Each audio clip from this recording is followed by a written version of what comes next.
Welcome to a new Daily Top Askreddit video. Today's topic. What screams, "I'm a bad parent"? Never saying sorry to the kid when the parents make a mistake. My mom has extreme accountability issues. Nothing is ever her fault. I'm 43 and after therapy this year I finally confronted her about the abuse I suffered as a kid. Emotional from her, and physical from my dad. You know what she told me? That my behavior was the reason she and dad had marital problems. And if I had just tried to be a better kid, the whole family could have been happier. I'm very minimal contact with her for so many reasons. The Narcissist's Prayer. Edit. I didn't write this. It's been posted many times on Reddit. That didn't happen. And if it did, it wasn't that bad. And if it was, that's not a big deal. And if it is, that's not my fault. And if it was, I didn't mean it. And if I did, you deserved it. Using children as pawns in divorces or separations. Yes, a high school friend was a pawn in her parents' divorce. She couldn't get past it, and committed suicide. Over 40 years ago, everyone told me it was easier to deal with my parents' divorce since I was older. 16. But it was way harder since I always felt I was letting one down with decisions and knew way too many of the details. My niece's father just called his 7-year-old daughter to tell her to make her mother apologize for blocking his number last night. He is upset she won't listen to him scream at her. Kids are opening presents and he's screaming vulgarities at his daughter. Dad of the year right there. So yeah, I couldn't agree with you more. My ex-husband started messaging my daughter like this around the age of 7 as well because he can only contact me via email. She's 11 now and keeps her phone off for days at a time just to avoid his messages. She sees him one day a month now, her choice. Treating your kid as your therapist. My mom treats me as her therapist. One time I told her that she treats me like one and suggested her to go to the real one. She answered that therapy is a prostitution for the mind. Well, I guess fucking her child's brain is okay and free.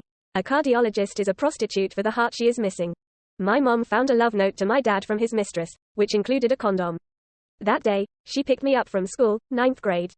Drove a few minutes down the road in an angry silence. Then suddenly pulled over and thrust this letter in my face. She then proceeded to come into my room, crying, a number of times over the next couple of years to tell me about their problems and the divorce. Meanwhile, just after the divorce, my dad used me as his relationship therapist with his mistress-turned-girlfriend. At one point I snapped and yelled, "I've never even been on a date. How would I know about any of this?" Quote, "It's so messed up to involve children like this. The damage it does to children, it's disgusting. IDK if this really screams it. But I absolutely hate when adults tell other adults their children's shameful secrets for no reason. Even strangers. It tells me those children probably don't feel like they can trust their parents. This was my mom. She knows absolutely nothing about my personal life now as an adult. I don't tell her anything I wouldn't feel comfortable telling a stranger. My mom weaponized anything I told her. After I stopped giving her ammo, she complained that I never told her anything. Weird. Blaming your own mistakes and regrets on your kids. Yeah, it's not my fault I was born, it's yours. And the irony of someone who didn't raise the kid properly saying that they were a mistake is even worse. My mother had not intended to get pregnant with me, and yet here I am. Almost every day of my life I heard that.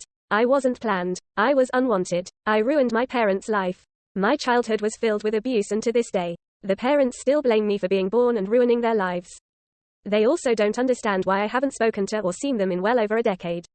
My favorite part is I would have an older brother, however he died in childbirth. My mother would always invent these lives he would have had if he survived.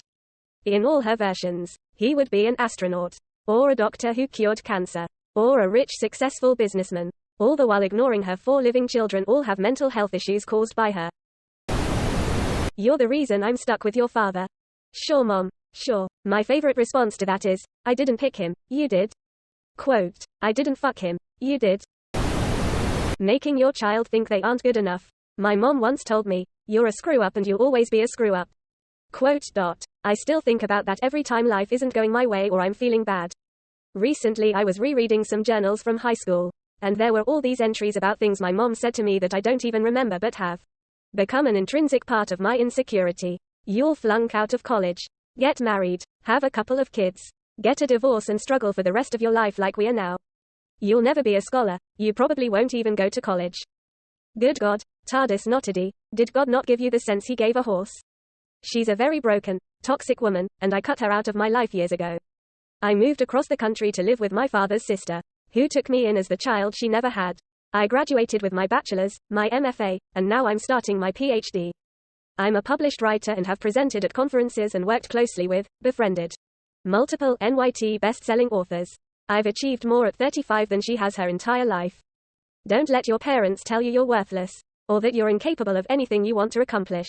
Chances are they're bitter, damaged people who are jealous of the success and potential you have.